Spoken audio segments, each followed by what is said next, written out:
அனைவருக்கும் அன்பான வணக்கம். மார்கழி மாதம் என்றாலே ரொம்ப ஸ்பெஷலான மாதம்தான். மார்கழி மாதம் ஆன்மீகத்திற்குரிய மாதம். அனைத்து கடவுளையும் வழிபாடு செய்வதற்குரிய மாதம். இந்த மாதத்தில் வரக்கூடிய அமாவாசைக்கும் சிறப்பு உண்டு.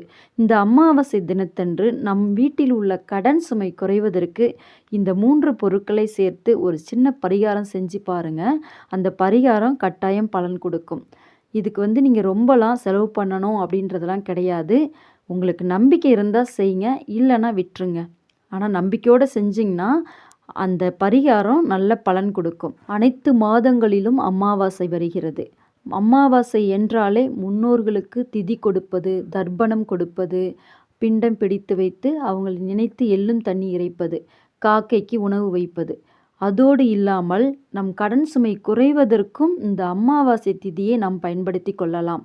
இந்த வருடம் மார்கழி மாதத்தில் வரக்கூடிய அமாவாசை டிசம்பர் 19, 2025 அதிகாலை 4:59 மணிக்கு தொடங்கி 20/12/2025 காலை 7:12 வரை அமாவாசை திதி இருக்கிறது. டிசம்பர் மாதம் 19ஆம் தேதி காலையில் இருந்து இரவு வரைக்கும் அடுத்த நாள் காலை வரை இருக்கிறது.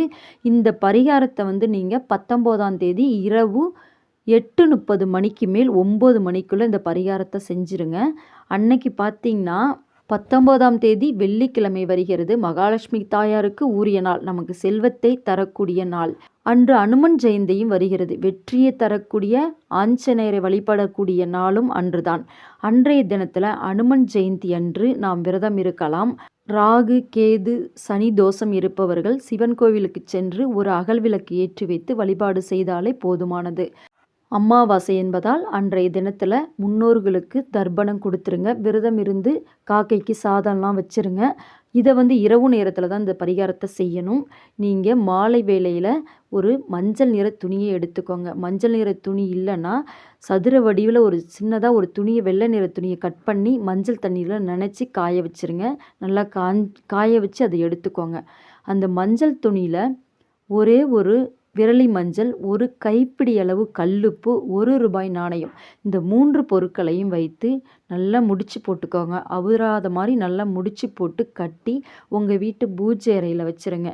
வச்சுட்டு விளக்கு ஏற்றி வைங்க. விளக்கு ஏற்றிட்டு மனமாற வேண்டிக்கோங்க மகாலட்சுமி தாயாரை. உங்கள் குலதெய்வத்தையும் வேண்டிக்கோங்க. குலதெய்வம் அருள் ரொம்ப ரொம்ப முக்கியம். மார்கழி மாதத்தில் குலதெய்வ கோயிலுக்கு ஒரு முறை போயிட்டு வாங்க. நீங்கள் என்ன காரியம் நினைச்சாலும் அந்த காரியம் தடையில்லாமல் நடக்கும். குடும்பம் நல்லா தழைத்து ஓங்கணும் அப்படின்னா குலதெய்வம் அருள் இருக்கணும். குலதெய்வ கோயிலுக்கு நீங்கள் வருடத்திற்கு 3 முறை அல்லது 5 முறை மார்கழி மாதத்தில் ஒரு நாள் கட்டாயம் போயிட்டு வரணும். இந்த மார்கழி மாதத்தில் அனைத்து தெய்வங்களுக்குரிய மாதம் என்பதனால நம்ம குலதெய்வ கோயில் வழிபாடு ரொம்ப முக்கியம். பூஜை அறையில் அந்த மூட்டையை அப்படியே வச்சுருங்க.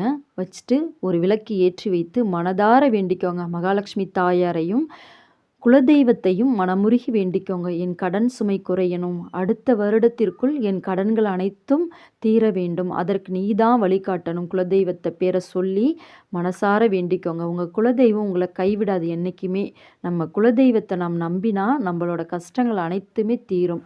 நீங்கள் தினந்தோறும் விளக்கு ஏற்றி தீபாராதனை காட்டும்போது அந்த முடிச்சுக்கும் அந்த மூட்டைக்கும் காட்டுங்க. நல்லா வேண்டிக்கோங்க. எங்கள் கடன் சுமை தீரணும், அதற்கு நல்ல வழி காட்டணும் அப்படின்னு சொல்லி கடவுளை மனமாற வேண்டிக்கோங்க. மகாலட்சுமி தாயாரை வேண்டிக்கோங்க. வீட்டில் தினந்தோறும் ஊதுபத்தி ஏதாவது ஒன்று போடுங்க. நல்லா வாசமாக இருக்கட்டும் வீடு. அப்போ தான் நமக்கு எதிர்மறை எண்ணங்கள் இல்லாமல் நேர்மறை ஆற்றல் அதிகரிக்கும்.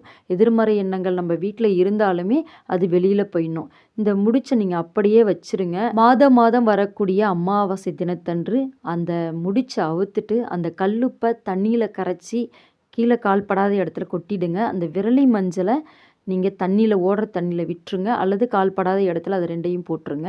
₹1 நாணயத்தை நீங்கள் உங்கள் உண்டியல் வச்சுருக்கீங்க அப்படின்னா அதில் கூட போடலாம். அப்படி இல்லைனா குலதெய்வ கோயிலுக்கு போகும்போது உங்கள் குலதெய்வ கோயிலில் உண்டியலில் போட்டுடலாம். அல்லது உங்கள் ஊர்லேயே கோயில் இருக்குது, நான் கோயிலுக்கு போவேன் அப்படின்னா நீங்கள் அந்த உண்டியலில் கூட போட்டுடலாம். இதை நீங்கள் மாதம் மாற்றணும் அப்படிங்கிறது கிடையாது. 6 மாதத்துக்கு ஒரு முறை மாற்றினாலே போதுமானது.